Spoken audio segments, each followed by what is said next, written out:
porque recuerden ustedes que esta postura bípeda no es natural para nosotros, ¿no? Es producto de la evolución del hombre, un tanto lo que explica pues la teoría darwiniana, ¿no? ¿Y por qué asumimos esta postura bípeda? ¿Por qué? Porque era necesario tener las manos libres para poder emplear las herramientas.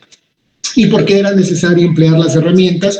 Porque el mismo ser humano se da cuenta que es importante su sobrevivencia, ¿sí?, en un mundo donde estaba plagado de depredadores. En ese sentido, la categoría del ser humano, como ser pensante, como ser que razona, empezó pues a producir artefactos para defenderse, y para eso aprendió a andar en dos piernas. Entonces nos convertimos en seres bípedos, mientras que nuestras manos elaboraban y maniobraban y manejaban esas herramientas que permitían la supervivencia de la especie. En ese sentido, vamos a ver que en la época paleolítica principalmente fuimos cazadores y nómadas también. Recordemos que el hombre en esta época todavía no desarrolla la agricultura, ¿no?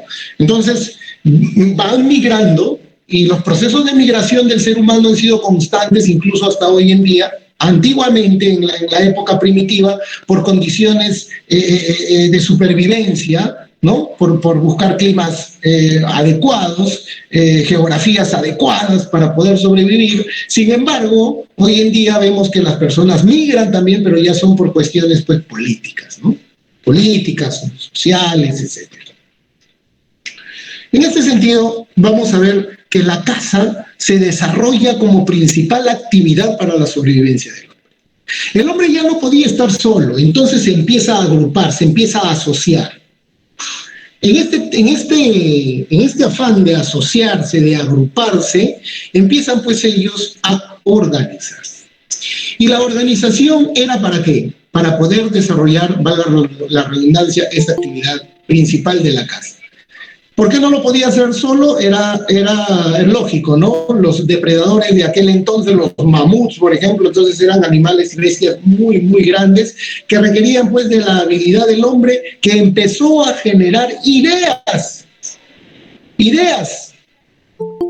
empezó a desarrollar estrategias para poder cazar a estos animales, ¿no? Y a la vez también para defenderse de sus depredadores y para poder sobrevivir. Entonces, en ese sentido, por ejemplo, Charles Darwin nos dice que la sobrevivencia del hombre en el mundo ha sido producto de una selección natural también. La naturaleza fue seleccionando a aquella persona, aquel grupo humano que se adaptaba más rápido a su medio. Entonces ellos eran los que iban a sobrevivir. Dicho sea de paso, la capacidad pensante del hombre ha hecho pues de que se adapte, ¿no? Hay personas que vivían en lugares muy, muy congelados, y por eso es que cazaban también para utilizar las pieles de esas grandes bestias, ¿no? Por su parte, Lewis Morgan nos habla en su libro La sociedad primitiva de 1977, que habla que los hombres colaboraban entre sí para sobrevivir, ¿no? Colaboraban para la caza. Es ahí donde ya habíamos mencionado que nace la organización, y también nace el prospecto, el esbozo de lo que sería pues una jerarquía dentro de lo que se consideraba como el grupo humano, también conocido como clan, ¿no? ¿Y cuáles fueron las primeras manifestaciones danzarias dentro de esta época del Paleolítico? Definitivamente los seres humanos empezaron ya en grupos, en clanes, a observar los diferentes fenómenos climatológicos, la lluvia, los rayos, los truenos, los terremotos, que en esa época hayan sido constantes, ¿no? Ya sabemos que las placas andaban en bastante actividad. Pero sobre todo un elemento que ayudaría al hombre a su paso a la siguiente etapa del desarrollo humano. ¿Cuál fue? Definitivamente el fuego. El descubrimiento del fuego y la utilización de este elemento para poder desarrollarse como sociedad organizada. Recordemos que el fuego no solamente sirvió a los hombres para poder cocer sus alimentos y todo lo demás, para defenderse también de sus depredadores y todo lo demás, sino principalmente para sobrevivir, para abrigarse en épocas frías. En ese sentido, se empiezan a desarrollar diferentes contextos de ritualidad en relación a ese elemento llamado fuego. Ahí lo tenemos, por ejemplo, las pinturas rupestres, no me dejarán mentir, donde se han boceteado por personas de aquella era que danzaban todos en círculo, ¿no? Alrededor de la fogata, alrededor del fuego, y lógicamente que aquel ser humano que podía producir el fuego, que dominaba la técnica, era el ser humano, pues, que estaba por encima de los demás, ¿no? Porque tenía esa gran habilidad, y ya vamos a ver que luego empiezan a desarrollar el tema de la jerarquía de esta pequeña sociedad, ¿no? Donde el líder de la manada o el líder del clan va a ser aquella persona que tenía, pues, la osadía de enfrentarse con los depredadores, con los animales de enorme tamaño, y el que iba adelante guiando, el que tenía la valentía, y por un tema de mérito se le asignaba a él, pues, el liderazgo. Recordemos también que en esta época del Paleolítico se empezó a hacer las famosas danzas imitativas o zoomórficas, ¿no? Las danzas zoomórficas, que se le llama, que en algunas cuestiones también lo denominan danzas totémicas, son danzas que representan al animal.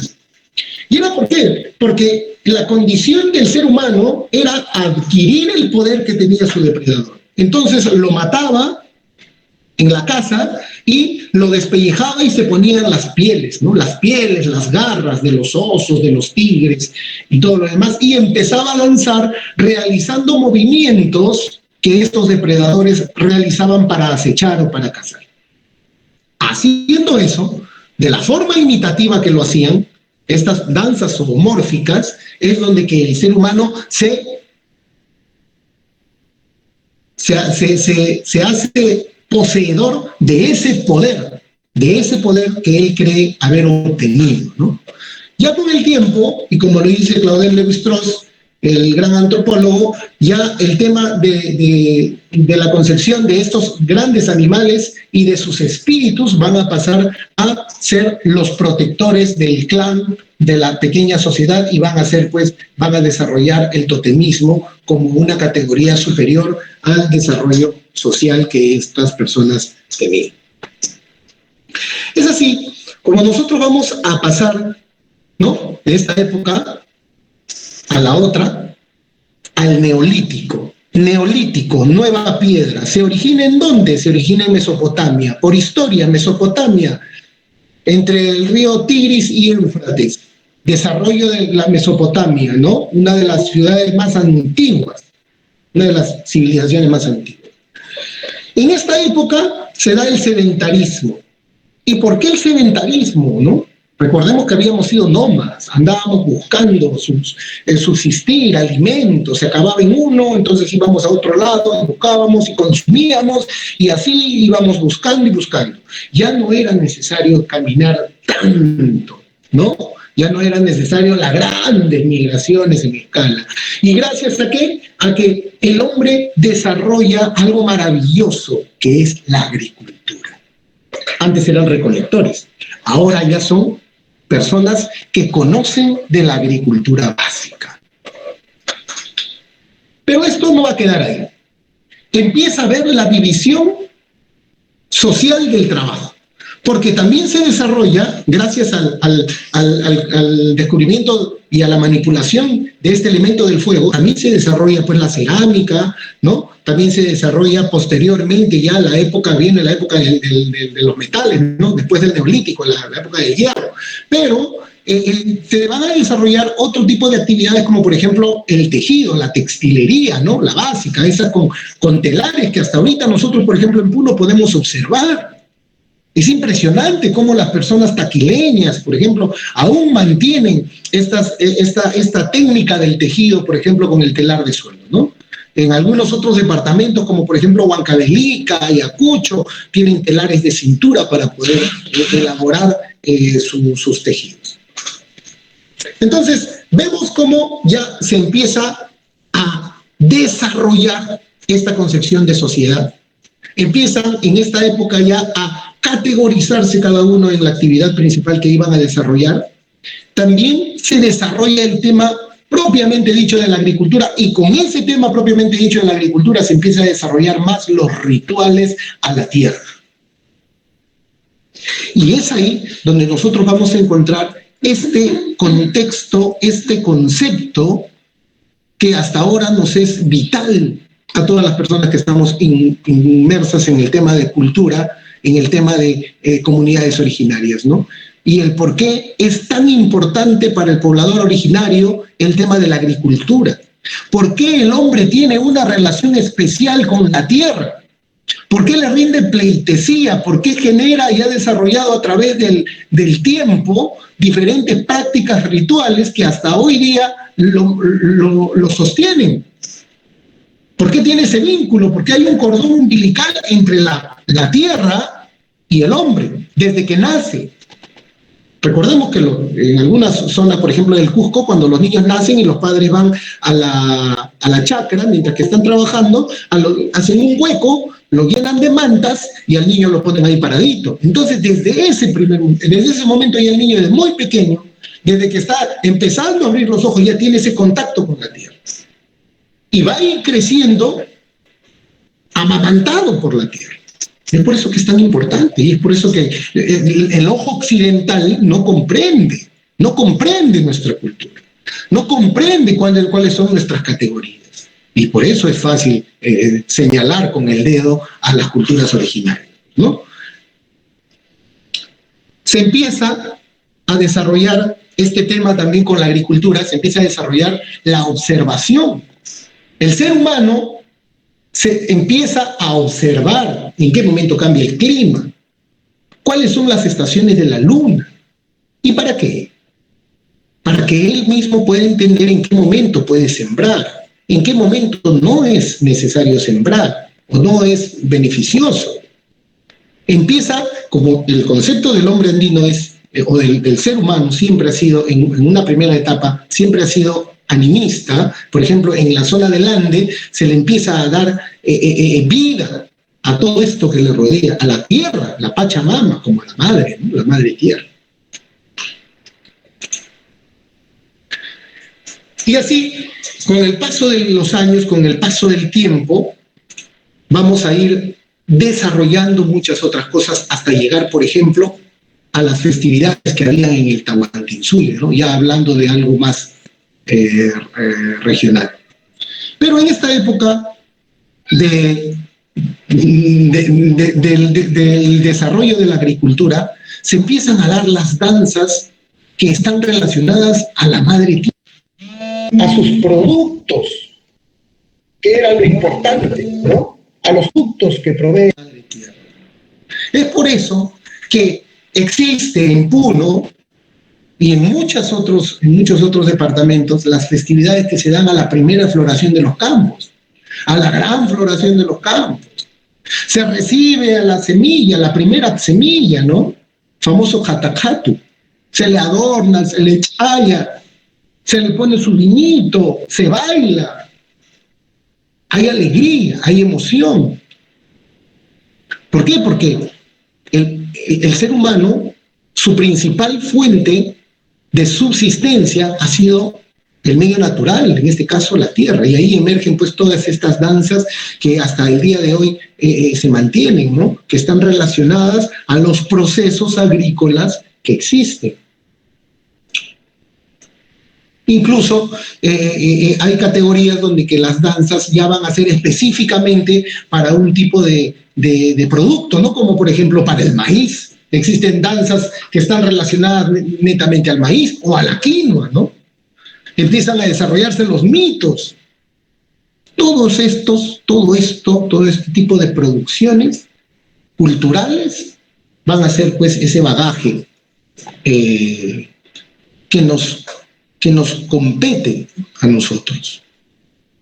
van a ser parte de ese bien cultural que debemos de mantener. Entonces, hablando pues de las festividades propiamente dichas, ¿no?, que hay, que tuvieron relación principalmente con el desarrollo agrícola, vamos a hablar pues en este caso de Puno y el altiplano, ¿no?, que el hombre que pobló el altiplano desde su aparición con los Puquina, ¿sí?, que pertenece a la cultura Caluyo, Puquina, Tiahuanaco, y a la decadencia de estos últimos grandes reinos, emergen los grandes reinos aymaras, ¿no?, como por ejemplo los Coyas, los Lupacas, los Canas, que ahora pertenecen a Cusco, ¿no?, hasta la llegada de los incas. Es así que tenemos pues las grandes festividades que se dan, y dentro de estas festividades se van desarrollando estas actividades dancísticas muy importantes. Pero la danza va de la mano con la música. Recordemos que en el Imperio Inca teníamos pues festividades muy importantes que se daban con relación a los principales astros que tenemos, ¿no?, el Sol y la Luna, llamados solsticios y equinoccios. Los solsticios en meses secos que están ligados a todo lo que es masculino. Los equinoccios a los meses húmedos que están ligados a todo lo que es femenino. Y es ahí que empieza otra categoría dentro de los valores que se le da a las culturas, que en este caso vendría a ser la complementariedad entre lo hembra y lo macho. La complementariedad, y en el mundo andino va a ser complementario por donde lo vean, ¿no? Entonces, dentro de estos meses masculinos, donde lo encasillamos todo dentro de los famosos solsticios, el solsticio del Inti Raymi, por ejemplo, el Capac Raymi, se van a entonar instrumentos que están relacionados a estas danzas, pero que están relacionados con los meses masculinos o meses secos. En cambio, en los meses que encierran los equinoccios, donde se celebraba pues el Coyarraimi, el Paucarraimi, entonces van a relacionarse a instrumentos que van a dar vida o van a acompañar a danzas que están relacionadas con los meses femeninos o los meses de la tierra. Ahí están los pinquillos, los pincuyos, ¿no? Entonces, por eso es que vemos que estas danzas, por ejemplo, en la época de las anatas, del carnaval, dan instrumentos como estos, ¿no? Y hay algunas personas que le ponen cualquier instrumento a las danzas que hay en Puno, por ejemplo, y que no respetan esa concepción que tiene que ver y está ligado a un criterio y a un significado que denota la cosmovisión del poblador altiplánico. Y así pues pueden tocar una danza de carnaval que está ejecutado con pinquillos, pero ellos lo hacen con guitarras, con charango, a lo latinoamericano. ¿Todo por qué? Porque hay la concepción de que la danza extraída del propio lugar no puede ser repetida de la misma forma en un escenario. Tenemos que darle estética, porque lo que estamos viendo no es estético. No. Eso es del campo. Nosotros tenemos que darle una categoría más. Tiene que sonar bonito, tiene que escucharse bien. Pero ¿en qué estamos pensando? Nuestro pensamiento está respondiendo al concepto occidental. Ese concepto es occidental. El concepto de la estética occidentalizada o occidentalista. Más no responde a todo aquello que envuelve ese significado del por qué ese instrumento para determinada danza. Sobre todo si está ligado con el tema agrícola. Bien. En ese sentido, habíamos hablado que en el mundo andino, por ejemplo, existe la complementariedad. Y la complementariedad, así como la reciprocidad, y así como el simbolismo, se van a dar con mayor, ¿cómo explicarlo?, con mayor efusividad, por así decirlo, o van a tener una representatividad oficial dentro de el mandato del noveno Inca Pachacútec. Ya lo dice María Rostorowski, ¿no?, en su libro Pachacútec, o en el otro que tiene sobre el Tahuantinsuyo. Existían actividades que este Inca oficializó y que hasta ahorita se mantienen, como por ejemplo el chacu, ¿no? El chacu de las vicuñas. Ya antiguamente habíamos visto en la época primitiva que los hombres cazaban, pero esta vez, ya en la época de los incas, pues se va a cazar, pero dentro de esta actividad van a haber diferentes cargas rituales, van a haber diferentes objetivos, como por ejemplo el objetivo de hacer aparear a la hembra con el macho, o a contabilizar, o sencillamente a extraerle la fibra para una actividad específica o para elaborar alguna indumentaria determinada, ¿no?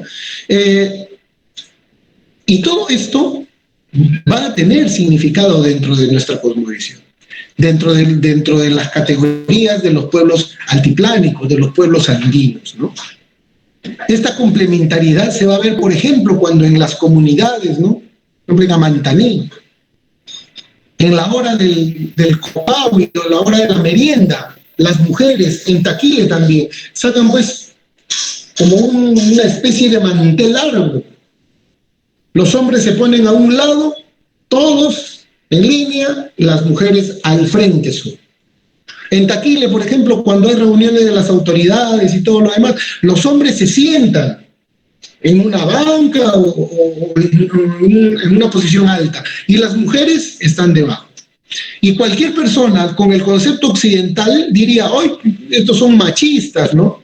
Pero no es así. ¿Por qué? Porque todo cumple una función. Todo tiene un significado en el mundo andino. Entonces ellos están representando al Pachatata, las mujeres a la Pachamama, por eso es que están más en contacto con la tierra. Y hablando de Pachatata y Pachamama, en Amantaní existe, ¿no?, el santuario del Pachatata, representado pues por un gran cuadrado, ¿no? Es una zona cuadrada. Y curiosamente Pachamama es circular. Y si nosotros nos preguntamos por qué Pachatata es cuadrado y por qué Pachamama es circular, ahí tenemos, por ejemplo, a los cronistas, quienes hablan sobre un grabado que se encontró donde Huiracocha se representa como un óvalo, casi como un círculo. Pachamama se representa también como un círculo.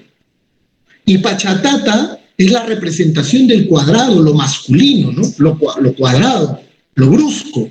Pachamama no, es un círculo. ¿Por qué? Porque todo en la vida, en el mundo andino, es circular, gira. Veamos el calendario andino, ¿no? Es circular. El calendario agrícola, perdón, circular. ¿Y dónde vemos esta fusión de Pachamama y Pachatata para la complementariedad propiamente dicha? En la chacana. La chacana, principalmente cuadrada y dentro de un círculo. Y este cuadrado está flanqueado por dos cuadrados en el norte y sur, este y oeste. Pero que ya se convierte en una especie de cruz, pero el principal contenido simbológico, cuadrado, círculo. Hembra macho, arriba y abajo, cielo y tierra, masculino, femenino.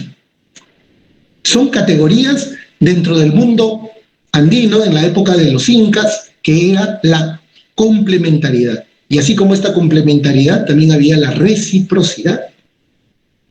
Y lógicamente que todo en este mundo pues tenía un simbolismo, ¿no?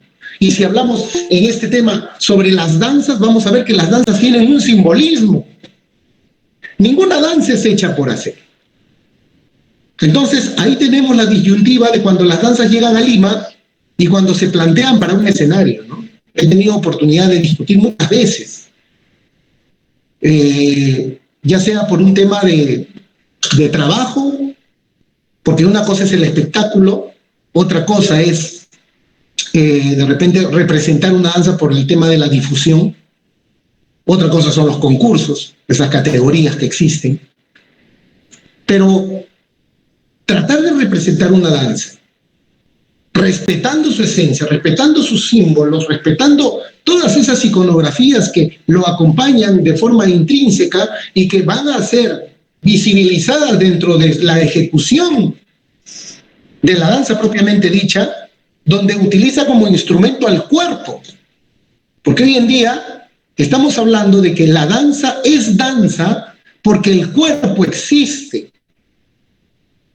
El cuerpo existe porque el cuerpo expresa eso que siente. Y el cuerpo expresa eso que siente porque se está trasladando a una experiencia y lo está reproduciendo. Entonces, hay a veces hay muchas incongruencias cuando, por ejemplo, hago una danza de la selva, pero por proyectarle para que se vea más bonito, las tribus selváticas tienen pues sus pintados, sus tatuajes y todas estas cosas, pero es muy simple, para que se vea más bonito mejor le hago de otro color, o le hago un rombo por aquí, un triángulo por acá, le dibujo un jaguar y todo. Estamos viendo la danza desde solamente la instrumentalización de esta, no la estamos viendo desde el contexto simbólico, complementario, recíproco, cultural, porque es un producto cultural. No lo estamos viendo así. Lo estamos viendo sencillamente desde algo tan práctico que es representación colectiva sincronizada. Punto. Se acabó. Por eso hemos llegado a la conclusión que adentrarnos a la danza como espectáculo, a la danza para concursos, es sencillamente minimizar el contenido y el significado de esta a lo más básico. Pero esa es otra historia. Las danzas en la época de la colonia, ¿no? Y los procesos de sincretismo. Recordemos que cuando los invasores llegaron, hubo todo un proceso, primero, aniquilamiento por todos lados, ¿no? La población indígena, la población nativa, por así decirlo, en todo el Perú se redujo, pues, a menos de la mitad, producto de los conflictos, de las escaramuzas, pero sobre todo de las enfermedades que nos trajeron estas personas. Esto es algo que es necesario recordar, no hay que ignorarlo. Y también por el proceso de extirpación de idolatrías que ellos nos impusieron, porque nos trajeron su religión, porque impusieron su forma de pensar, o por lo menos eso quisieron hacer. Y este proceso de extirpación de idolatrías prohibía a los naturales a seguir rindiéndole pleitesía a sus huacas, a tener sus propias reuniones, sus propios cantos, sus propios bailes. Se les prohibió en algún momento incluso hasta usar sus vestimentas, sus vestidos, y se le impuso el que ahora vemos, ¿no? Que ha sido producto, que ahora lo vemos ya es un producto del proceso de sincretismo. ¿De dónde creen que nacen las polleras? Los incas vestían con polleras, las mujeres las collas, ¿no? Todo eso es el resultado de los procesos de sincretismo, de amalgamiento cultural. Porque venían pues las mujeres hispanas, ¿no? Y vestían esos vestidos largos. Y se le impuso a los pobladores que utilicen estos también, pero lo recortaron por la misma actividad que tenían en el campo. Y fueron creando y produciendo ropas que pues eran por lo menos aceptables ante el ojo del opresor, ¿no? Ahí tenemos a Taquile, por ejemplo. Taquile, una isla que pertenecía a un español de apellido Taquila, y bueno, él les impuso esta vestimenta al estilo andaluz, ¿no? Cordobés, andaluz, si no me falla la memoria. Y hasta ahorita lo mantienen, porque el taquileño pues, no vestía así en la época incaica, ¿no? pero ya el producto del sincretismo ha hecho de que ellos mismos desarrollen diferentes categorías que los identifica, y aquí viene otra palabra, ¿no? La identidad que adquieren. Porque a pesar de haber estado bajo el yugo europeo, ellos siempre buscaban los mecanismos para poder mantener una identidad que lo ligue a su pasado, lo mantenga en su presente y lo proyecte al futuro. Es por eso que los taquileños desarrollaron pues este tema de la faja calendario, ¿no? El valor agregado a sus iconografías ligadas con los procesos agrícolas. Y en esta época de la colonia van a empezar pues también a aparecer danzas que están ligadas a personajes nuevos que venían, no solamente el español, sino también el español trae al negro, ¿no? Al africano. El africano se inserta dentro de la cultura, desarrolla paralelamente su propia cultura, su propio sincretismo, la cultura afrodescendiente. Pero es objeto de inspiraciones que en algunos casos van a ser producto de la ridiculización de esta raza por parte de los indígenas, ¿no?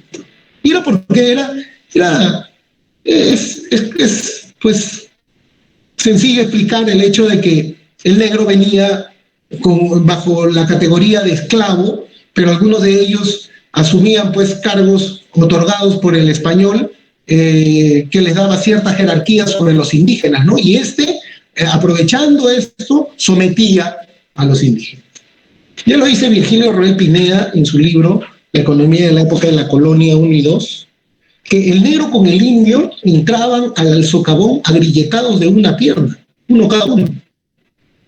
Y a la semana de 20 negros y 20 indios que entraban, salían 17 indios y solamente 8 negros. ¿Y por qué? Porque lógicamente el hispano pensó de que el negro, por ser corpulento, alto, fuerte, podía resistir pues las inclemencias del frío y el trabajo duro en condiciones pues muy precarias, pero no fue así. Y quien sobrevivió fue el indígena, gracias a que al conocimiento ancestral de la hoja de la coca, porque pasaba pues días sin comer, mientras que el negro no podía, ¿no? Y ahí, por eso las representaciones en Puno de estas danzas que tienen esas máscaras de negros, ¿no? En Bolivia, que ahí está la morenada, en otros departamentos, en Huánuco, por ejemplo, los negritos de Huánuco. Y también van a aparecer en esta época de la colonia, por ejemplo, las danzas satíricas, ¿no? Esas casualmente, satirizando al negro, satirizando al español. Famosas contradanzas, por ejemplo, ¿no? Y pasa a ver todo lo que es este proceso de sincretismo también afecta al tema de sus creencias. Si bien es cierto, seguían creyendo en la tierra, seguían creyendo en la lluvia, en el rayo, ¿no? Ellos lo llamaban pues el Illapa, Pachamama, el Amaru, pero fueron escondiendo esos conceptos detrás de los santos y vírgenes que nos trajeron por los españoles, ¿no? Es así que no es casualidad ver, por ejemplo, a Santiago Apóstol, que es el famoso Santiago Matamoros, y que en España lo representan la figura de Santiago montado sobre un caballo, y debajo del caballo están los moros, pues, ¿no? Los musulmanes, ahí, pisoteados. Y en la iglesia de Lampa, la catedral de Lampa, curiosamente, se representa también a Santiago Apóstol, pero debajo de ellos están pues indígenas vestidos de esta danza de los turcos. Interesante, ¿no? Bien. ¿Y por qué? Porque pasa de ser un santo opresor, pasa a ser un santo que no solamente castiga, sino también premia. Santiago Apóstol está relacionado pues a la reproducción del ganado, ¿no? A la reproductividad. ¿En beneficio de quién? De los indígenas, porque ellos son los que labran la tierra. Cuando llegó el toro, lo vieron pues a este animal como uno de ellos. Mientras que los españoles trajeron al toro para su actividad de divertimento dentro de las fiestas y famosas corridas o la tauromaquia, el indígena vio a este animal sometido tal como él fue sometido, tal como él lo justiciaban, sin razón, haciéndolo sufrir. Por eso es que el indígena se compadeció del toro y lo asimiló a su cultura. Y detrás del concepto del toro hay otro concepto que es del amaru, ¿no? Por si acaso, o del catari. Y lo agregó también a las actividades agrícolas, ¿no? Bien. Así pasamos pues a las danzas en el virreinato, ¿no? Ya cuando se instaura el virreinato, aquí van a emerger, por ejemplo, en todo el altiplano, las famosas danzas de luces, ¿no? Recordemos que la historia de Puno lo cuenta, de la historia de los hermanos Salcedo y la gran mina de la Icacota, ¿no? Y cómo estos, cuando tuvieron, pues, las desavenencias, los conflictos con los vascongados, porque ellos eran andaluces, y se enteraron de que el virrey conde de Lemus iba a llegar, entonces fueron a recibirlo, ¿no? Desde un tramo bastante considerable que llevaba del Cusco a Puno, empezaron a enchapar los caminos con aros de plata. Y se dice que hubo un grupo de personas ataviados de levita con esta danza del moreno, ¿no? Ya en esa época ya se representaban estas danzas del moreno, que representaban a las antiguas fiestas de las cortes españolas, con casaquillas recamadas en hilos dorados y de plata. Entonces el indígena va a empezar también a elaborar estas danzas, ¿no? Se elabora, por ejemplo, el tema del sicu moreno, la morenada, la famosa diablada, danzas que emergen ya en la época del virreinato, ¿no? Y también las danzas de los arrieros, porque los arrieros han cumplido un rol muy fundamental en la historia. Pero no hablemos solamente de los arrieros en la época del virreinato, sino los arrieros desde la época del antiguo imperio incaico. Porque los antiguos arrieros eran los arrieros de llama, pues, ¿no? Aquellos que fueron a buscar el tesoro o el rescate de Atahualpa. Lo dice Teresa Gisbert, ¿no? En uno de sus libros. Y este rescate de Atahualpa, curiosamente, ustedes ya sabían que tenía que llenar, pues, cuartos de plata y de oro. Cuando se enteraron de que Atahualpa había sido asesinado, ¿y por qué se enteraron? Porque los chasquis, pues, eran personas que llevaban los mensajes a tiempos muy, muy rápidos, lo que hoy equivale al WhatsApp, ¿no? Pero cuando se enteraron de esto, se suicidaron. Arrojaron los tesoros a las principales lagunas del camino y se suicidaron siguiendo a su emperador. Y ya posteriormente pues vamos a ver la presencia de los arrieros que venían pues desde la Argentina y del Tucumán, ¿no? Ahí vemos a danzas, por ejemplo, los tucumanos, los argentinos, los mulamula, hay nombres también medios extraños que hay.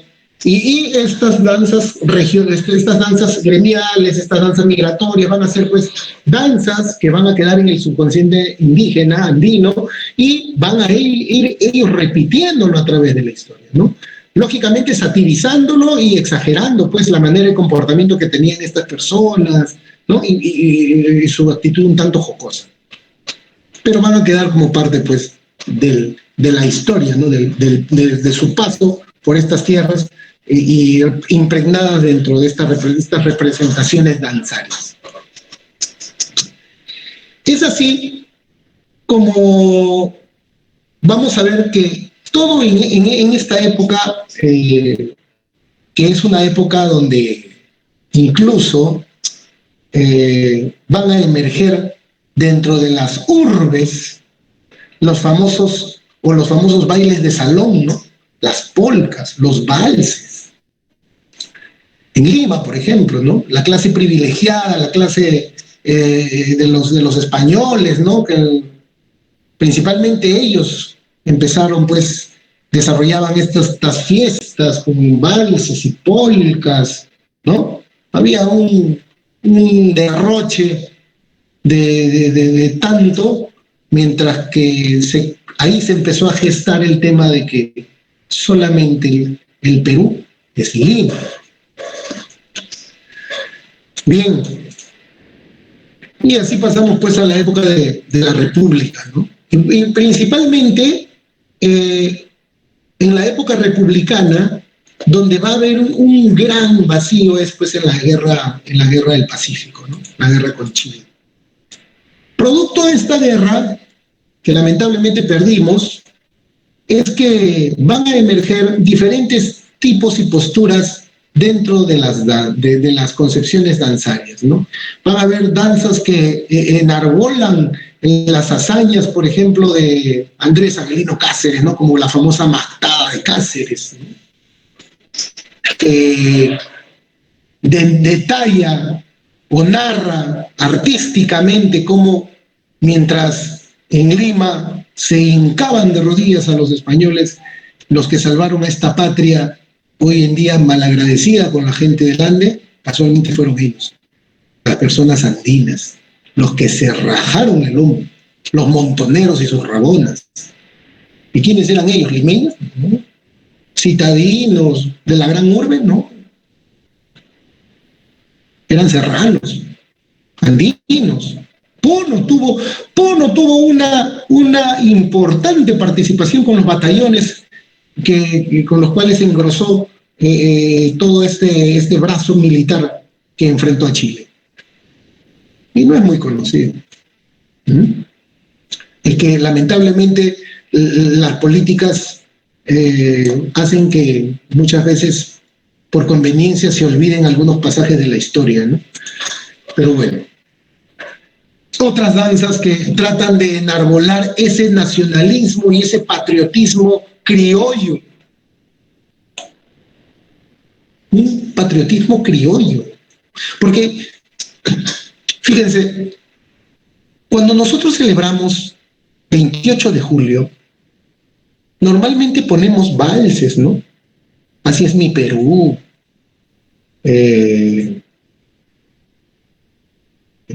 Hay otras del Sambo Cabero que ahorita no recuerdo. Pero generalmente enarbolamos eso, composiciones criollas que de alguna u otra manera tratan de legitimar la identidad de un país, pero desde una perspectiva criolla, más no plurinacional, ¿no? Más no amigable con todos los sectores y culturas que existen en nuestro país. De ahí nace la marinera, pues, ¿no? La marinera. La marinera como una representación de las hazañas del Huáscar y etcétera, ¿no? Pero la marinera en la zona urbana, citadina. ¿Quiénes bailan la marinera en Trujillo? ¿Los campesinos? No. La marinera lo bailan pues los trujillanos, los adinerados, los de plata, esos que se visten de blanco todo, ¿no? Tienen algún tipo de uniforme, tipo el Ku Klux Klan, no sé, todos de blanco. Y son muy selectos, incluso. ¿Y quiénes son los que adoptan este tipo de prácticas dentro de los departamentos? Por ejemplo, Puno, ¿no? Puno, sector ahí, la Cholada de Puno, ¿no? El sector pudiente de Puno, la marinera punense. ¿Y quiénes son los que lo repiten? Ayaviri, Juliaca, pero ¿quiénes son? La zona del campo, no, son los sectores más acomodados. Es selectivo, ¿ven? Se empiezan a generar danzas también que satirizan pues al enemigo, ¿no? Al chileno, en Cusco, por ejemplo, ¿no? Ahí está el chileno, ridiculizado por todos lados, y en algunas danzas como la chonguinada, la tunantada también. Y así pasamos al tema de qué es cultura entonces. Porque si vamos a hablar de danza hay que entender pues qué es cultura, ¿no? Branislaw Malinowski en 1944 menciona lo siguiente, ¿no? La cultura como expresión ineludible de las distintas funciones sociales. Una cultura que, por otro lado, se halla sometida a una constante interacción con las necesidades naturales. Estos problemas surgen del hecho de tener el hombre un cuerpo sujeto a varias necesidades orgánicas y de vivir en un ambiente natural que es su mejor amigo, pues lo provee de materias primas para sus artefactos, aunque es también peligroso enemigo en el sentido que abriga muchas fuerzas hostiles, ¿no? Según señala Malinowski, en la obra que se acaba de citar, la cultura de los seres humanos está indefectiblemente unida a la necesidad. Es esta última la que conduce a la organización, la cual a su vez precisa de instituciones. Todas las grandes necesidades del ser humano, ¿no?, precisan de instituciones. Refugio, alimento, satisfacción sexual, etcétera, ¿no? Porque también el sexo es parte de una cultura, ojo, ¿no? En cualquier cultura se resuelve mediante la existencia de la correspondencia de instituciones. A su vez, Claudette Lévi-Strauss nos dice o define a la cultura como un sistema de comunicaciones regido por el intercambio de los valores más preciados de la humanidad. Ojo aquí, los valores más preciados de la humanidad. La danza será uno de los valores más preciados de la humanidad. Entonces, la palabra, es decir, el lenguaje, las mujeres, lo que implica el sistema de parentesco y los bienes materiales que representan los sistemas económicos. Y bueno, esto ya lo habría escrito después en su pensamiento salvaje, ¿no? Lo he revisado. Entonces, nosotros vamos a decir de que la danza, por ejemplo, en el tema propio, cultural, la danza es el producto de las representaciones vivas, de la cultura viva, como lo dice el gran antropólogo Óscar Bueno Ramírez, puneño, gran maestro, es una expresión viva. Mientras que los antropólogos que he mencionado, como Malinowski, Claudette Lévi-Strauss, ¿no?, y algunos otros como Frank Boas, hablan sobre una cultura que es necesario estudiar, ¿no? Es una cultura asistencialista, por así decirlo, a las necesidades del ser humano. Efectivamente, ¿quiénes en un primer momento empezaron a estudiar todo este tipo de necesidades? Fue el folclore. Pero lo dice Óscar Bueno Ramírez, dice, ¿no?, el folclore es para estudiar o para dar un esbozo de estudio a las tradiciones, pero que ya están en proceso de extinción, ¿no?, que ya han desaparecido. Sin embargo, en el Perú, nosotros tenemos cultura viva. Usted se va al Huachiri y todavía encuentra el Chaco del Zorro, ¿no? Usted se va a Mantaní y encuentra el Pachatata y el Pachamam. La festividad está el ritual que se hace. Usted se va a Pacaje y encuentra las danzas de los mucacos. Usted se va a Esquilaya, a más arriba, a la zona de Taipe, y encuentra pues el Puqueay de Taipe. Es cultura viva. Y si está vivo, entonces nos ofrece, nos otorga diferentes campos de poder estudiarlo y la posibilidad de poder ver sus cambios a través del tiempo. ¿Y qué es un bien cultural? Que responde al título inicial de nuestra charla. Un bien cultural es aquello que representa nuestra identidad histórica, artística, cultural y natural. Estos bienes forman los elementos que nos identifican con el pasado, el presente y el legado que deben transmitir a las generaciones futuras como herencia de su cultura. Pregunto yo, ¿una danza cumple con estos requisitos? ¿Cumplirá con estos requisitos una danza? Dice, estos bienes conforman los elementos que nos identifican con el pasado. ¿Una danza nos identifica con el pasado? Claro que sí. Con el presente también. Y este legado tenemos que transmitirlo a las generaciones siguientes. Claro, lo hacen los pueblos originarios. Lo hacen. ¿Quiénes son los que van a la Candelaria, por ejemplo, cuando llegan los lahuacumus, cuando llegan las chacayadas? No hay niñitos bailando a veces ahí al costado de su mamá, de su papá. Ahí está el legado cultural asegurado. Ese niño está creciendo en el ñuño de la cultura. Es por eso que yo digo, ¿no?, muchas veces a los amigos, colegas, incluso algunos alumnos de la escuela de Larguedas. Lo mismo que me dijo un maestro una vez. La cultura y todas las expresiones culturales originarias, o en este caso el folclore vivo, ¿no? La cultura viva, no se estudia a distancia. Los amigos de la ESFA, tienen ahí ustedes a la mano esa cultura viva, pero a veces lo subestimamos, y esa es la verdad. Yo también he estudiado en la ESFA. Yo llegué a la ESFA con ganas de aprender muchas cosas, pensando que era todo el aprender ahí, pero hasta que me di cuenta que era necesario salir y buscar por mí mismo ese conocimiento, indagar y caminar.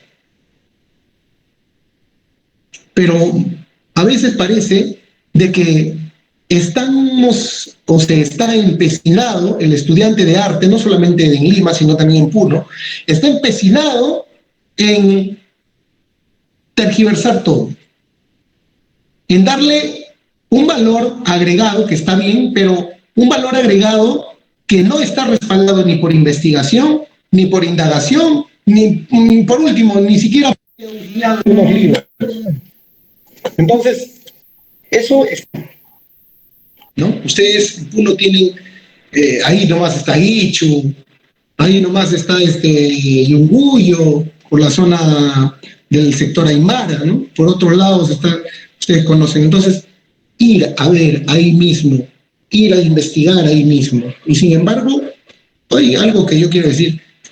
En los concursos de danzas en Puno, de los colegios, por ejemplo, que yo he ido a ver, se están preocupando más en danzas de Ancash, de Ayacucho, que a veces creo que lo sacan de un video y no lo hacen ni bien, pero ahí están, en vez de preocuparse en rescatar su patrimonio, en revalorar sus danzas, ¿no? Y así, para ir terminando, el patrimonio cultural inmaterial, ¿no? Según la UNESCO, nos dice que es el contenido de la expresión del patrimonio cultural, ha cambiado bastante en las últimas décadas, ¿no? Debido en parte a los instrumentos de elaboración por la UNESCO. El patrimonio cultural no se limita a un monumento y colecciones de objetos, sino que comprende también tradiciones y expresiones vivas, como por ejemplo la danza. Ahí está. ¿Ah? Tú, amigo, amiga, que me estás viendo, me estás escuchando, la danza es importante. Y también tiene, aparte de tener un significado, tiene un objetivo, ¿no? En el plano pedagógico tiene un objetivo. En el plano institucional tiene un objetivo. En el plano cultural tiene otro objetivo, ¿no? Entonces hay que saber ver y discernir bien cuáles son esos objetivos. ¿Ok? Heredadas de nuestros antepasados y transmitidas a nuestros descendientes como tradiciones orales, artes del espectáculo, usos sociales, rituales, actos festivos, etcétera, ¿no? Ese es el patrimonio cultural. ¿La danza es un lenguaje? Claro que sí. Vuelvo a citar a Óscar Bueno Ramírez, hablábamos sobre la semiótica de la danza. Es un lenguaje. El cuerpo transmite un lenguaje mediante el movimiento. Pero el cuerpo no sería cuerpo si no existiera. Ya lo dice Merleau-Ponty, ¿no? El cuerpo tiene que existir. El cuerpo es perceptivo, percibe todo lo que hay en su medio, por ende adquiere una experiencia. Y esa experiencia es lo que va a reproducir, en este caso mediante una danza. Entonces, el cuerpo está hablando constantemente, se está comunicando constantemente. No olvidemos que el cuerpo, para que pueda estar en contacto con la realidad exterior, porque tiene una muy diferente que es la interior, ¿sí? En este caso, lo que habita dentro de nuestro cuerpo, que es el espíritu. Lo que está en el exterior es percibido por el cuerpo, por nuestros orificios, ¿no? Nariz, oreja, boca, ojos. Y así vamos a ver que la danza transita, pues, en la vida del ser humano, en la vida del hombre, es una manifestación, en este caso las danzas originarias, son una manifestación de resistencia de los pueblos, porque la danza también se ampara dentro de un plano no solamente artístico, sino también político, social. Ahí vemos, por ejemplo, cuando hay manifestaciones, ¿no? Manifestaciones políticas. Acá en Lima, en los últimos años que han habido fuertes manifestaciones. ¿Quiénes salen primero? Los sicuris, ahí la música, ¿no? Bailando, ¿sí? Símbolo de resistencia ante el sistema opresor, por supuesto, ¿no? Las danzas. Y es así como los cuerpos se van a comunicar, los cuerpos también van a politizarse, van a ser parte de ese escenario político y van a expresar ese sentimiento de rechazo hacia la situación o la coyuntura, ¿no? Y van a utilizar la danza como un medio para la comunicación de sí mismos. Muy bien, estimados amigos, espero haya sido un tanto productivo lo que hemos conversado. Si hubieran algunas preguntas, estoy dispuesto a poder responderlas. Muchas gracias.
Disculpe, está sin audio.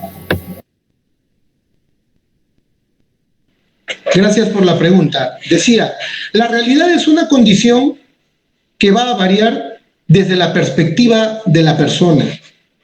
Yo puedo ver la realidad desde un punto de vista muy diferente a como lo vea Pepito, Juanito, María, Carlita. Porque mi realidad va a estar sostenida dentro de la satisfacción de mis necesidades o la no satisfacción de mis necesidades. Es por eso que hoy día tenemos un país polarizado, ¿no? Porque la capital ve una realidad muy distinta y no comprende la realidad del resto del país. Y el resto del país ve una realidad muy distinta y no comprende a la capital. Por eso es que estamos como estamos. Y en el plano de que si podemos danzar aunque tengamos una realidad desastrosa, es que casualmente yo decía lo último, ¿no? El cuerpo se politiza también. El cuerpo es un instrumento que no solamente es una máquina, como en algún momento antiguamente pues los antropólogos decían o los filósofos, ¿no? El cuerpo es una máquina, punto. No. El cuerpo es el instrumento que va a desarrollar diferentes formas de comunicación, no solamente en la danza, el lenguaje, por ejemplo, ¿no? Pero ante nuestra realidad y hablando propiamente de la danza, el cuerpo va a expresarse, por supuesto. Ya decía yo sobre la danza como medio de protesta y de resistencia, ¿no? El cuerpo va a encontrar formas de cómo expresar eso repulsivo para él, de cómo expresar su realidad y cómo proponer mediante el movimiento, porque un cuerpo sin movimiento no tiene razón de ser, por eso es que un cuerpo debe existir. Mediante el movimiento va a denotar muchas formas de sentimientos, de estados que tenga, y en este caso, de situaciones que esté pasando, ¿no? Como la que mencioné. Y respecto a la otra pregunta de si los que son duros, imagino cuando te refieres a troncos, ¿no? Los que no son tan hábiles para danzar lo pueden hacer, pero claro que sí, claro que sí.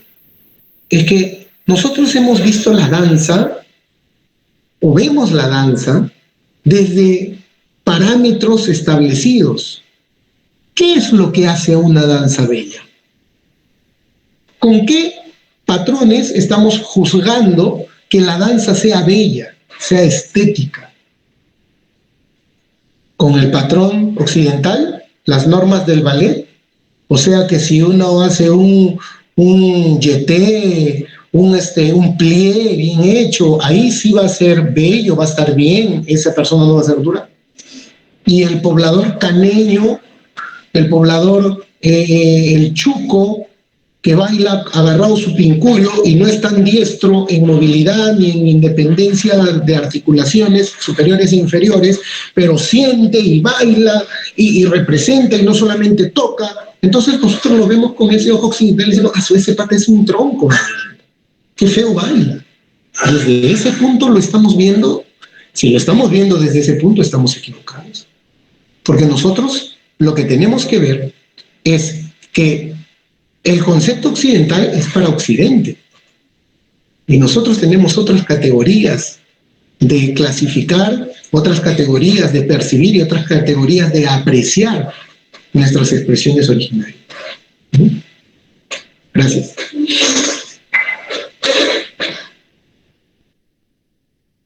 Buenas noches, ¿se te escucha? Disculpe. Buenas noches, ¿se te escucha? Algo me puede confirmar.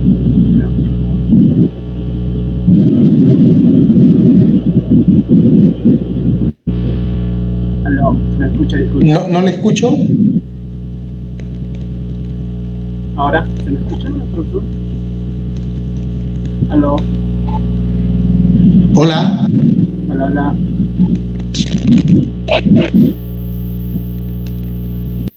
No se escucha si es que alguien me está hablando, disculpe.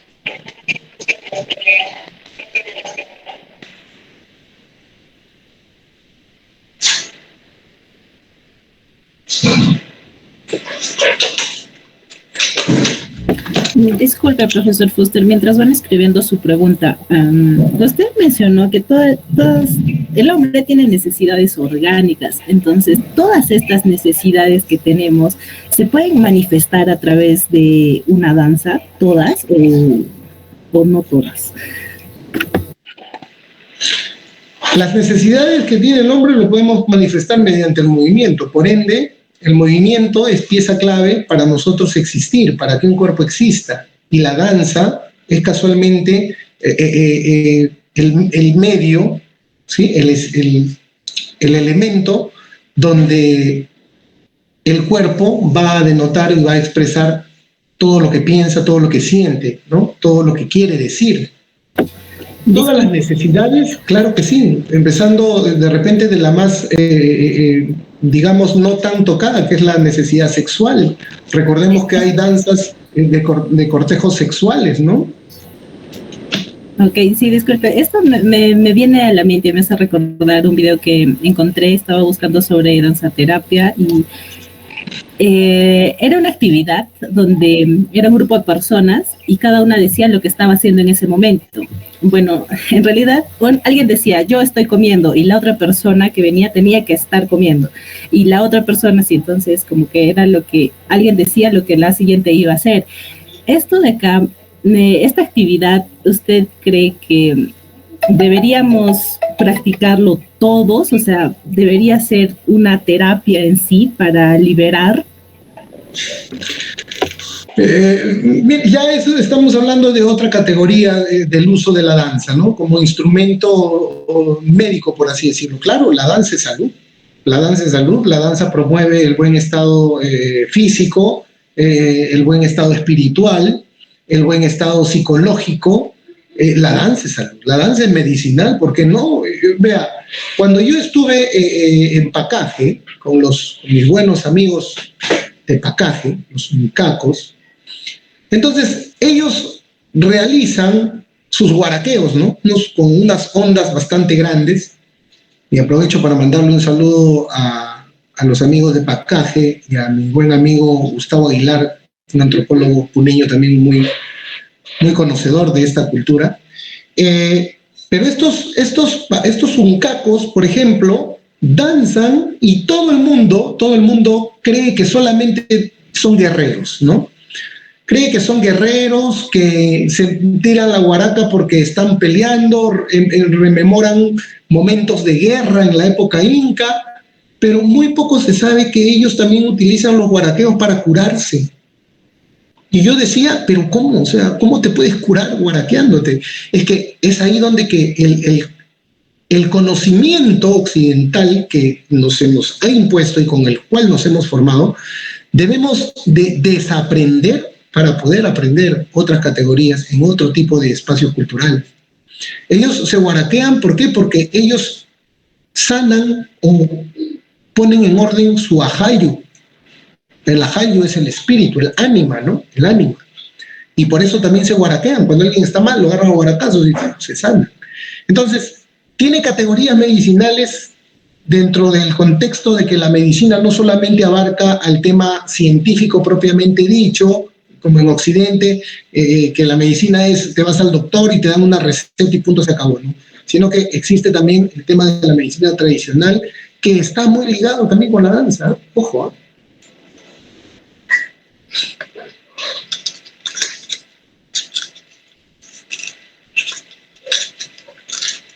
Aló. Hola, ¿se me escucha ahora sí? Se le escucha lejos, pero sí se le escucha. Ahora. Ya, ahora sí se le escucha mejor. ¿Qué tal, profesor? Buenas tardes. Un gusto escucharlo y quererle, en primer lugar, agradecer a su persona por darse este tiempo para nosotros como estudiantes aprender un poco más de su persona.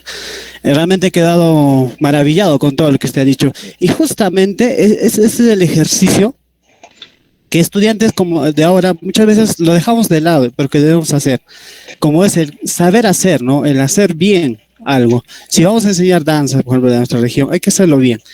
De hecho, yo le conté una anécdota. Yo inicié de manera empírica, diríamos así, en la práctica pura, enseñando danza, pero propiamente no sabiendo qué estoy enseñando, sino por imitación, por lo que he visto solamente, así repetía. Entonces, es ahí donde me doy cuenta que tal vez lo que yo enseño está mal.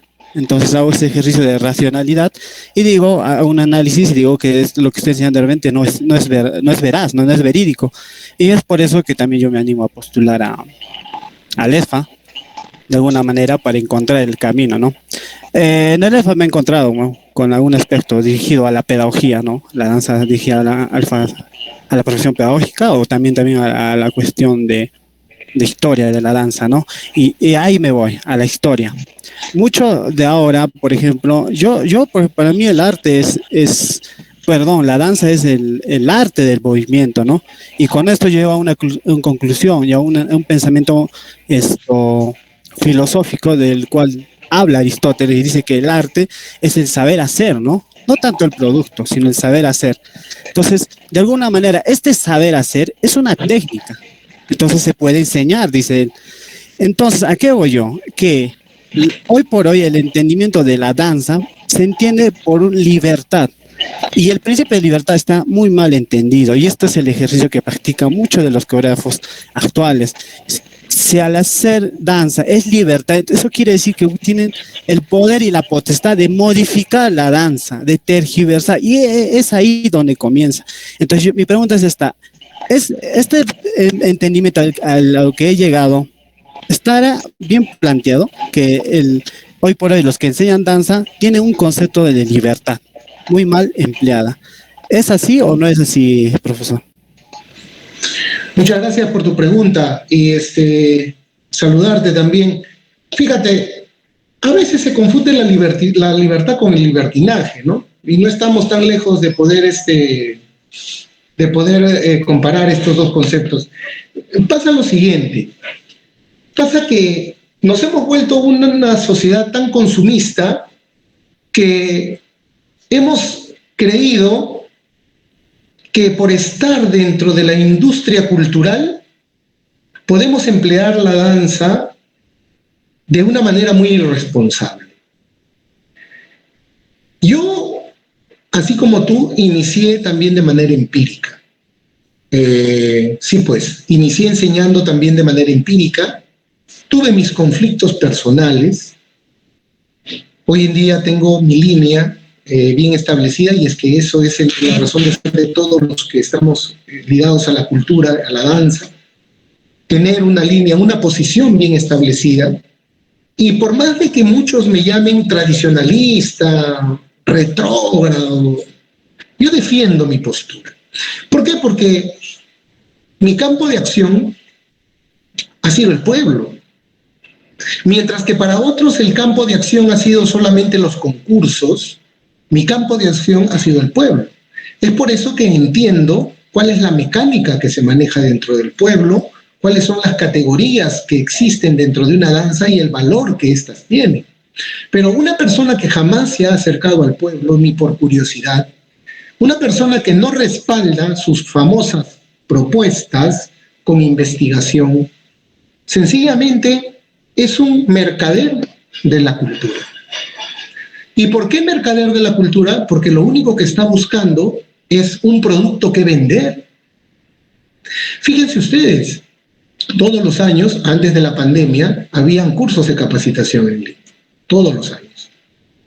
Y todos los años me he dado cuenta de que salen danzas como que salieran panes del horno. Y nadie se preocupa en poder ver si es que esas danzas realmente están bien investigadas, si es que esas danzas realmente existen. Por último, ya no son ni danzas, son hechos sociales que son convertidos en danza. Entonces, ¿a dónde vamos? A ver, analicemos. Si nosotros somos modernistas, por así decirlo, y hay muchos en la escuela de folclore, la José María Arguedas, optan por esta tendencia a representar las propuestas, porque para ellos las danzas deben ser propuestas, es la propuesta suya, obviamente. Yo respeto mucho eso.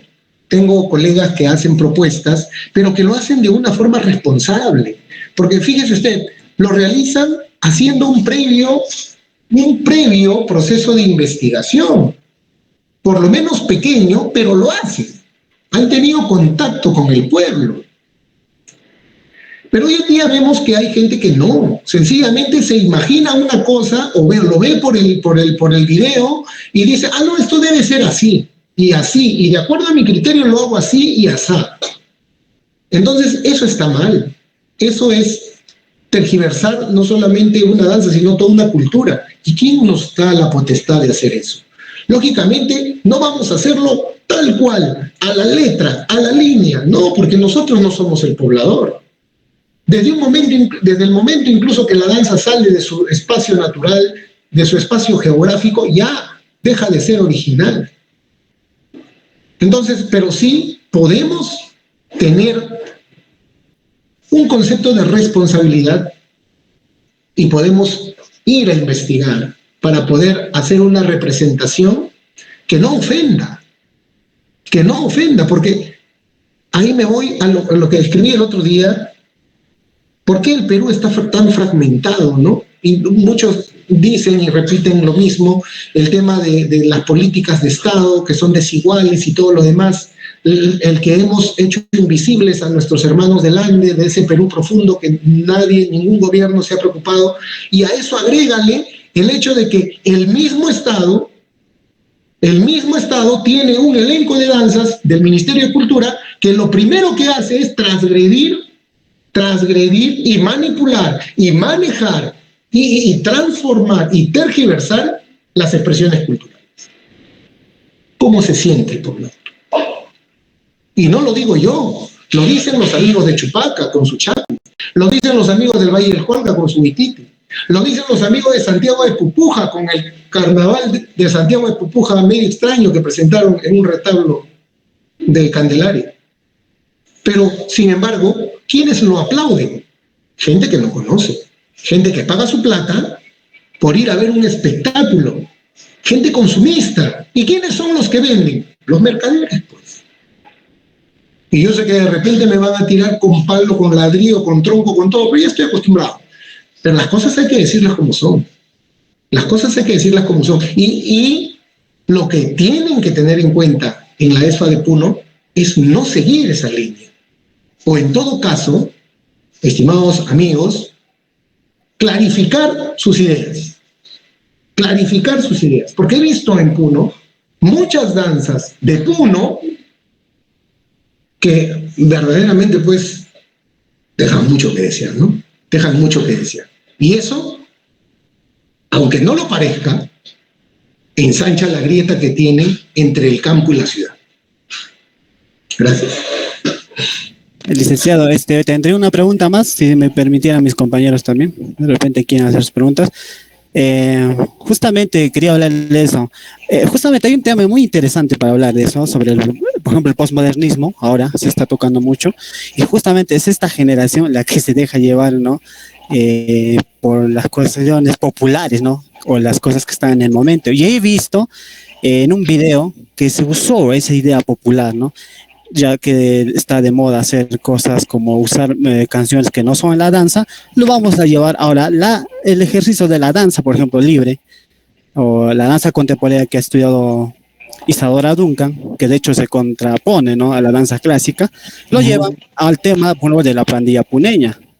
Y esto que ha hecho, ha generado malestar colectivo, ¿no? Entonces yo leía los comentarios donde unas ya le decía, ¿no?, al chico que puso estos elementos que no son de esta danza, le dijo que no lo hicimos para usted, pero entonces ¿para quién están haciendo? O sea, supuestamente, no, el hecho es que tú estás tocando una danza como la pandilla puneña y le pones elementos que no son, va a atentar contra nuestra cultura, porque la cultura es eso, son conocimientos, son saberes, y sobre todo son saberes que tenían un significado y simbolismo, como usted mismo dice. Entonces, estos productos del postmodernismo, digo, porque se dejan llevar por la masa, ¿no? Y algo que siempre, desde que he iniciado la carrera, es hacer una especie de batalla cultural. Y como usted dice, siempre hay personas que no dicen, no, entonces, ¿por qué no lo haces tú? Me dicen. Pero justamente no lo hago porque desconozco pues, el verdadero significado. Por el momento no lo hago, pero ya habrá un momento donde yo ya esté enterado realmente de lo que es la danza y lo voy a hacer tal como es. O por lo menos voy a precisar, ¿no? No será tal como es, pero lo voy a precisar lo más posible.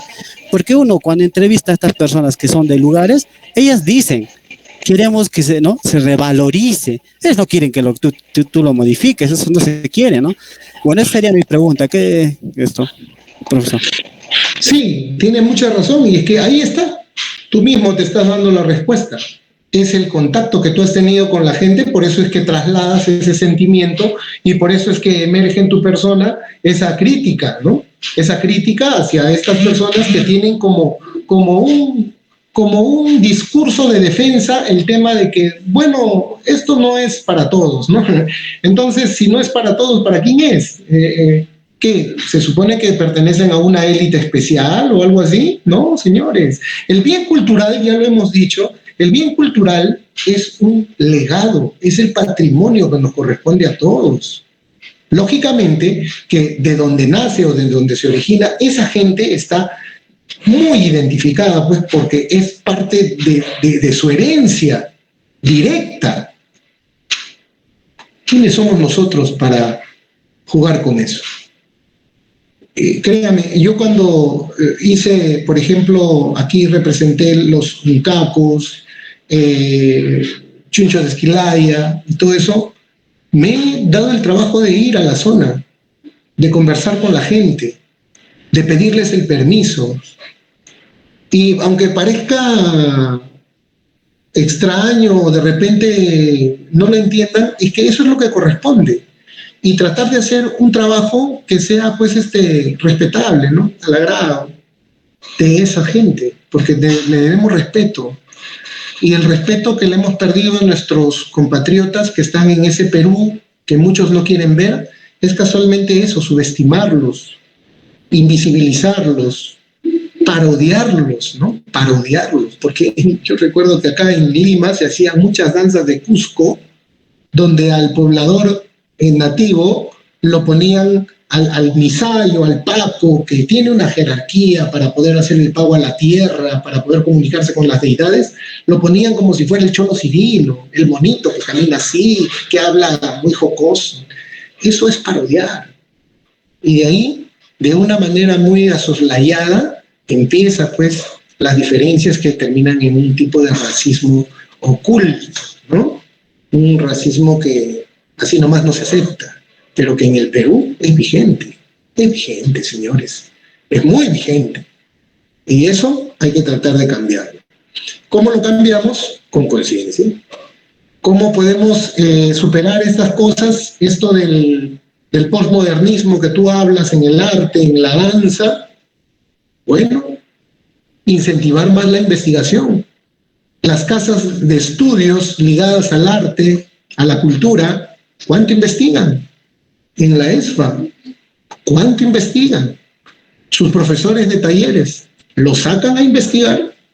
¿Hay alguna programación donde se diga, ya saben qué, señores, hoy día nos vamos todos a Ichu?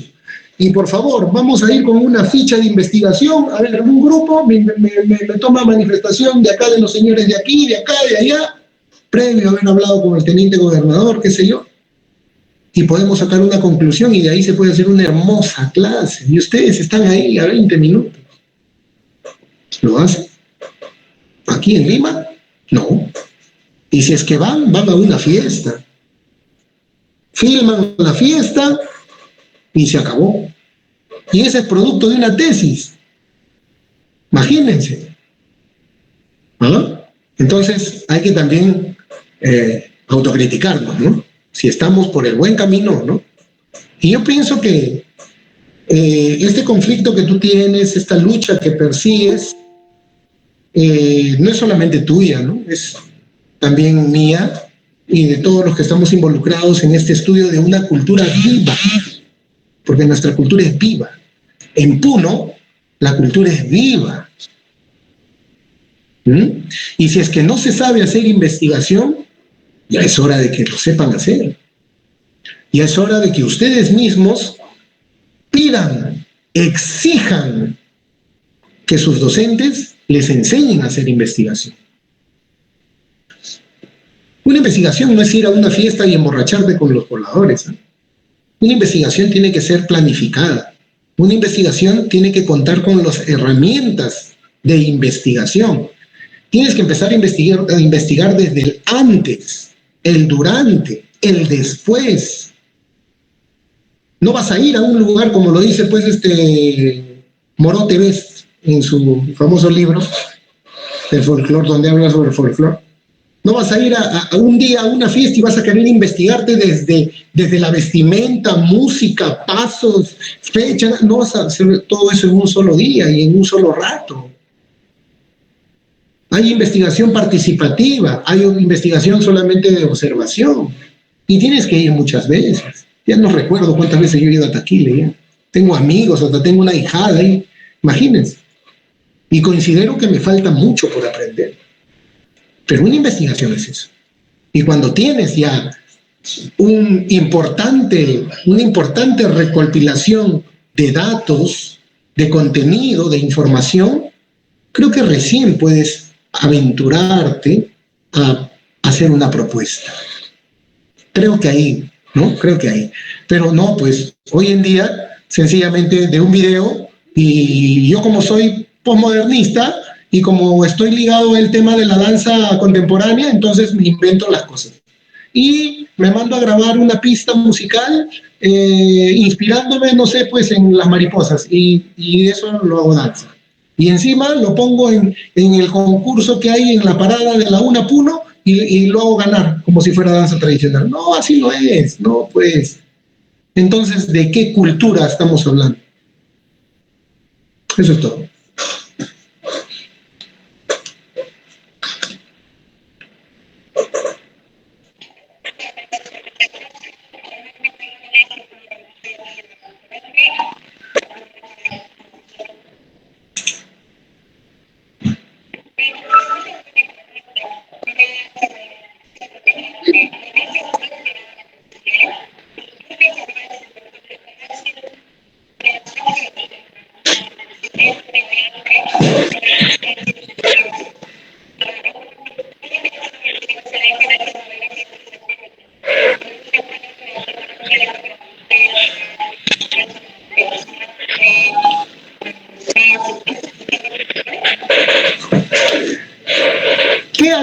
¿Qué ha hecho evolucionar al hombre? No ha sido el que pueda satisfacer sus necesidades, no ha sido el que pueda adaptarse a su medio para poder sobrevivir, no ha sido eso el que ha hecho en la historia evolucionar a las sociedades, evolucionar al ser humano. Entonces, la danza no va a estar ajena a eso. No hablamos de que la danza sea estática. No malentiendan. ¿La danza evoluciona? Claro que evoluciona. ¿La danza se va adaptando a los tiempos? Claro que se va adaptando a los tiempos. ¿La danza va a tener cambios? Claro que va a tener cambios. Pero esos cambios no van a partir de Alfredo Fuster. Tampoco van a partir de Juan Pérez, ni de Rosita Carrillo. No. Esos cambios se van a dar desde el mismo pueblo. Y esos cambios generalmente provienen del efecto de la globalización, del efecto de grandes de acontecimientos sociales que hayan impactado en la población. Entonces, esos cambios van a venir a partir de eso. Pero no es que sencillamente yo sea un manipulador de esos cambios y lo haga cuando yo quiero. Ahora, claro, también políticas específicamente. Y hay que tener cuidado, ¿por qué? Porque todo lo que hagamos ahora, todo, así tú digas, no, pero bueno, esto yo lo hago y nadie lo va a ver, ¿no? Entonces me hago un carnaval de Arapa donde agarro y empiezo a saltar como mono y digo, no, nadie lo va a ver, lo presento en mi colegio nomás. Pero hoy en día estamos en un país globalizado donde se filma, alguien filma con su celular, lo sube al internet y dicen, no, mira, ven, así se baila esa danza. No, ¿cómo se va a bailar así? No, pero si lo están bailando los mismos de allá de la zona. Son los mismos de Puno. Entonces así hay que repetirlo. ¿Se dan cuenta cómo viene ese rebote? Y hay un tema que realmente yo no entiendo. Cuando yo llegué a Puno, allá por el año 2004, si no me equivoco, 2004-2005, todo se hacía a la inversa. O sea, no se quería realizar algo propio de Puno, sino se querían hacer las danzas puneñas al estilo de cómo lo hacía Lima. ¿Y era por qué? Porque en ese tiempo ya habían pues los videos que venían, ¿no? De Lima, de las danzas. ¿Se acuerdan de esos videos antiguos? ¿Sí? De Isa Producciones, Rosita Producciones, venían y viajaban por todos los departamentos. Así se hace la danza. Y el internet también que empezó. Así queremos nosotros. Y en varios elencos de danzas de Puno he visto lo mismo. Al estilo Brisas, al estilo Hallmain, al estilo que yo no. Bueno, se respeta ese espectáculo, ¿no? Como una vez un socio de Brisas me dijo, Brisas no tiene por qué seguir la línea de nadie. Brisas es una entidad privada y se acabó. Ok, bacán. Ahí la cortamos, ¿no? Tú eres el dueño, es tu plata, seguramente. Y bueno, pero ¿por qué se replica lo mismo en otros lados? ¿Es por qué? Porque existe pues este tema de la comunicación de la web, ¿no? Donde que rebota para todos lados. Tú ves hoy en día un video de Tinahani, y en Tinahani ves bailando a muchos elencos de danza que están bailando Kunturtusu. ¿Te das cuenta? Kunturtusu. Están bailando chachas. ¿Te das cuenta? Entonces tú agarras y dices, no, así debe ser. Así debe ser. El que no sabe, porque lamentablemente nuestra carrera en danzas nació de manera ambulante, porque en ninguna institución te dan el título de profesor de danza. No. El llamado profesor de danza es una categoría autoproclamada. Nadie te da título que diga profesor de danza. Sales como profesor de educación artística en la mención de danza. Pero esta categoría de profesor de danza fue ambulante. Todos hemos pasado por eso. Y empezamos a enseñar casualmente de la manera empírica por haber pertenecido a un elenco y repetir lo mismo que en ese elenco se hacía, sin verificar siquiera si es que eso era fidedigno o no. Entonces, date cuenta, eso ha ido repitiéndose. Pero ahora no solamente se repite ahí, sino también se repite en los medios de comunicación, en el Internet, ¿no? Y es más fácil que llegue a diferentes lados, a diferentes zonas. Pero, ¿cuál es la tarea del que está involucrado en cultura? Ir a averiguar si es que eso existe. Ir a hacer un proceso de investigación. ¿Por qué en Puno las danzas de Puno se bailan con estudiantina? Antiguamente lo hacían así, en la Pafil, la Teodoro Valcárcel, y se respeta, ¿no? Era su estilo, su forma de hacer, bueno, de la urbe puneña. Pero ¿por qué siguen así? Si ya sabemos que el instrumento cumple una función importante dentro de la danza. Y así como lo hacía Pafil, la Teodoro Valcárcel, igualito rebotó acá en Lima. Y muchos elencos, asociaciones culturales en Lima, te bailan carnaval de cota con acordeón, con charango, con violín. O sea, ¿y dónde está el contexto del contenido mítico, ritual, del simbolismo de la danza que se complementa mediante el instrumento musical, ¿no? Y la ejecución de la melodía propiamente dicha? ¿Dónde está? Es por eso que cuando algunos antropólogos dicen, bueno, pero no tengan miedo y propongan, el arte es libre. Sí, pues, ¿no? Es que ellos no están en este campo, con el debido respeto, ¿ah? Ellos no están en este campo. A mí me gustaría algún antropólogo por ahí, gran maestro, que promueve eso y que le gusta mucho el tondero. Me gustaría decirle, a ver, si es que yo pongo tu tondero a bailar con chimpunes, ¿te gustaría? No, señor. Claro, uno dice porque lo dice desde afuera. Eso es todo.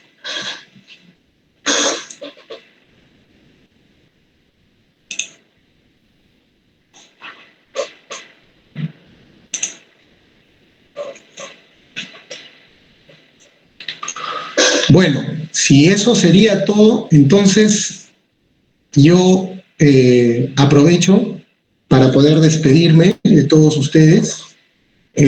Agradezco la invitación. Sí.